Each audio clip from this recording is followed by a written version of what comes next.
क्योंकि बहू झूठ नहीं बोलती। सुधा और राकेश के 3 बेटे थे। शादी के बाद तीनों माँ बाप से दूर रहते और सिर्फ त्योहारों में आते। माँ जी, पिताजी, अगली बार आप लोग हमारे घर आइएगा। अरे नहीं बहू, सब यही आ जाते हैं तो घर खिला खिला लगता है। हाँ बहू, तू हमेशा बुलाती है तो जरूर आएंगे तेरे पास भी।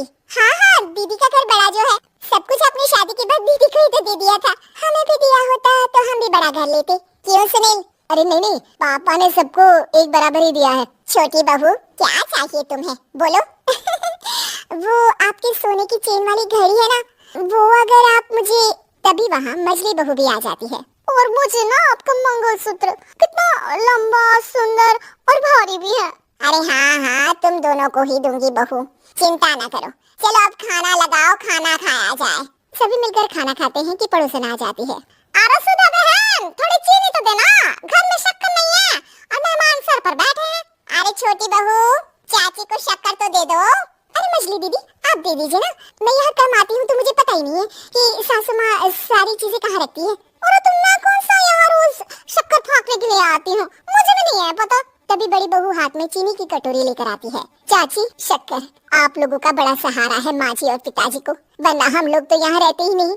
आप जैसे पड़ोसी हैं तो हम निश्चिंत हैं। और जीत रहे बहू, आप तो ये घर पड़ोस कम परिवार ज्यादा लगता है।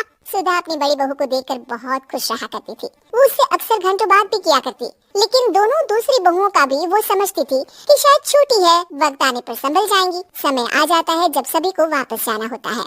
माँ जी, हम लोगों की फ्लाइट पहले है, हमें इजाजत दे। वो सास के गले लगकर चली जाती है। थोड़ी देर बाद छोटी बहू कहती है, माँ जी, मैं ना ये सोफे के कवर और चादरें ले जा रही हूँ, यहाँ तो ऐसी ही पड़ी रहेंगी। हाँ हाँ बहू, ले जा।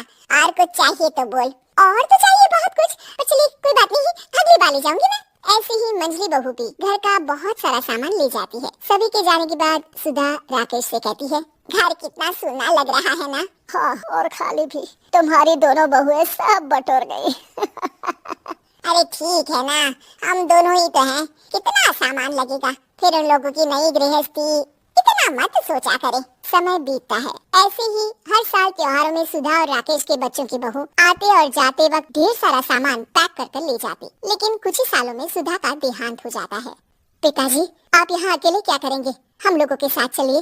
अरे नहीं नहीं बहू, इस घर में सुधा की यादें हैं, मैं उसे नहीं छोड़ सकता हूँ। अब तुम लोगों की माँ नहीं रही। देख लो, वैसे तो मैंने उसके जीते जी सब कुछ दे दिया है, लेकिन कुछ उसका पर्सनल कीमती सामान था जो ये है, ले लो। सामान में होती है एक घड़ी और एक मंगलसूत्र। माँ जी ने कहा था कि वो ये घड़ी मुझे देंगी। हाँ हाँ पिताजी, माँ ने सबके सामने ये घड़ी सरिता को देने के लिए कहा था। उठा लो सरिता माँ की घड़ी। अब क्या था, छोटी बहू फट से घड़ी उठा लेती है। और पिताजी, ये मंगलसूत्र तो माँ ने मुझे ही देने को कहा था, याद है ना? वो सभी की ओर इशारा करती है। तू भी ले ले ये हार बेटा, कोई बात नहीं। मंजली फटाक से हार उठा लेती है। ससुर बड़ी बहू की तरफ देखते हैं। तुझे क्या दूं बेटा? पिताजी, माँ ने एक चीज मेरे लिए भी रखी है। सभी के कान खड़े हो जाते हैं कि आखिर सास ने क्या रखा होगा बड़ी के लिए। अरे माँ जी तो दीदी से प्यार भी ज्यादा ही करती थी, हमेशा उनसे बात किया करती। जरूर कोई बड़ी और अपनी प्रिय चीज दी होगी दीदी को। और देख लेते हैं ना, वरना तो हम भी बराबर का बंटवारा करेंगे। हाँ हाँ, कर लेना बंटवारा। लेकिन बड़ी बहू बताओ तो, सुधा ने क्या रखा है तुम्हारे लिए? अभी तो हम लोग यही हैं पापा जी, जब जाने लगेंगे तो बता दूंगी। बड़ी बहू के मुंह से ये बात सुनकर बाकी 2 बहुएं सोचने लगती हैं कि आखिर क्या है जो दीदी को सासू माँ देकर गई है। दीदी, ऐसा तो नहीं ना कि पूरे घर का आधा हिस्सा माँ बड़ी भाभी को देकर गई हो? तभी वहाँ ससुर आ जाते हैं। नहीं नहीं, ऐसा कुछ नहीं है, मकान तो तुम तीनों का बराबर से है। देखो, बड़ी बहू से तुम्हारी सास ज्यादा जुड़ी थी, न जाने क्यों घंटों बात किया करती थी, पता नहीं क्या देकर गई है उसे। और ससुर जी, आपको क्या पता, चालाकी से पूरे घर के पेपर में साइन करवा लिए हो, या फिर कोई छुपा गहना। आखिर मकान पूरा तो आपने सासू माँ के नाम ही कर रखा था ना।